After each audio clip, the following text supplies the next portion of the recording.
r/AskReddit asks, if you were very rich, what things would you absolutely not buy? I always look at those NYC apartments near Central Park that cost like tens of millions of dollars and think, wow, if I had enough money to live there. I would absolutely not live there. I would buy some completely anonymous building in New York, less than 10 stories, and completely redo the inside into some absolutely unexpected living space that you had to reach by walking down an alley carefully made to look horrible and then through a completely anonymous door. I'd stop ordering from Amazon and start paying companies for overnight shipping instead. Now I want my own personal 24/7 concierge person. A huge mansion. I'm kinda terrified of being alone in a huge building, unless I could move my family in, but that's weird. Yeah, honestly, my dad had a giant house, I think 12K sqft, 4 floors plus basement, in a dying small town, so not as expensive as you'd think, at one point, and it was stupid. There's no value in having duplicates of different types of rooms, and it makes you walk extra far to get to rooms you want to go to. There was a bowling alley, but the pin setter was often broken and bowling is really only fun occasionally anyway. There's not much reason for your living room and theater to be separate, let alone a library or two. There was a ballroom, but unless you throw massive events, it's pointless and weird sitting alone in a 60-feet room. And there was like 2.5 floors he didn't really use. He sold it, auctioned everything in it, and retired in a small house in the mountains where he now rants about how he wasted time running on a financial treadmill working to buy shit that didn't even make him happy. I'm never buying a house over 2,500 square feet. I would stop buying toilet paper and get one of those Japanese robot toilets. The TP savings would offset the cost over time. Edit. I mean the like thousands of dollars high-end Japanese toilets like Toto makes with heated seats, several bidet modes, and it blow dries your ass with hot air, not just any old bidet. And I want it to say motivational phrases in Japanese to me as I poop. That's probably a custom order. I have a Toto. Worth literally every penny. Overly elaborate and expensive home renovation. Putting money towards good material is a good idea, but when you purchase stuff like Italian hand-carved wooden banister stained with eagle's tears and unicorn pee is just plain stupid and won't get you the return on investment. My dad builds high-end houses for a living, and as long as things are structurally sound, the presentation matters more than the material. He got some granite for free from the factory once because they screwed up and cut it the wrong way. Granite has a grain much like wood does, and it's very weak if cut the wrong way.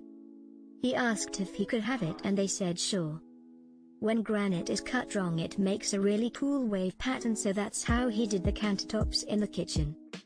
It did require some reinforcements underneath, but everyone loved it and most people thought it was some kind of super expensive exotic material rather than just messed up granite.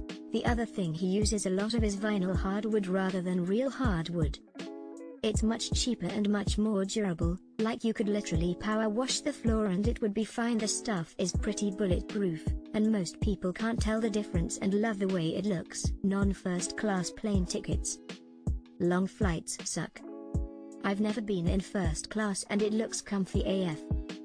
Sometimes the airline I fly regularly, if they haven't sold all the first class tickets, they'll offer an upgrade at the gate for like $75.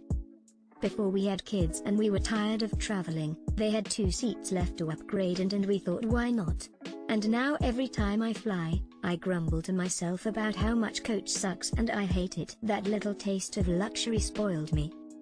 A gigantic mansion that could house my entire extended family and still feel empty. Same for gigantic yachts. Like, what's the point? And they're so huge that you can't actually decorate it yourself. So you can't even personalize it. You just hire someone else to fill it with crap so you don't feel like you're living in an empty warehouse. Any exotic animals? They deserve to stay in the wild. If anything, I would raise money to release any captured animals back into the wild where they were taken from. Edit. I'm aware that many animals aren't able to be released, but with my money, I would move them to a sanctuary and rescue. The animals that I'm saying should be released are the ones that have been recently taken out of the wild from adulthood. Nice try, Carol. If I were like Bezos rich, I'd use my money to avoid buying all the dumb shit people buy and then sell when they go broke. Mansions, sports cars, jewelry, etc. I'd probably be like a doomsday prepper instead. A plot of land with a bunch of tiny homes, all with a secret bunker underneath that connects to a central bunker underneath the lovely sitting garden in the center of my tiny home ring. It'd be like that hatch from Lost but less creepy for whatever reason. If that shit was ever explained because I never finished the show. I'd get everything delivered so I'd never have to drive. I'd hire drivers when I did need a car ride. I'd support my family and my family's families and invest and try to keep it running for as long as possible. And then, when I reach old age, I set up a Hunger Games type deal for ownership of the commune. Or freeze myself. Whatever. So a cult should start a cult, haha. Designer clothes. There are two types of rich people, the people who buy Yeezys, and the people who buy shit from brands you've never heard of. Don't want to pick on Yeezy here, but in my mind they're the brand for people who buy based on brand recognition.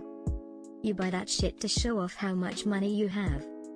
Very nouveau riche, spending money to show that you have money. Real rich people buy stuff that's often bespoke, custom made, from some guy who makes simple stuff from the very highest quality materials. It looks like everything else, but it feels like nothing else, and it lasts for fucking ever because it's made from the highest quality stuff, and the very lack of pretension in design is an arrogance in itself. Buy a $2,200 Burberry trench coat, and you're buying a coat that's looked the same for 100 years.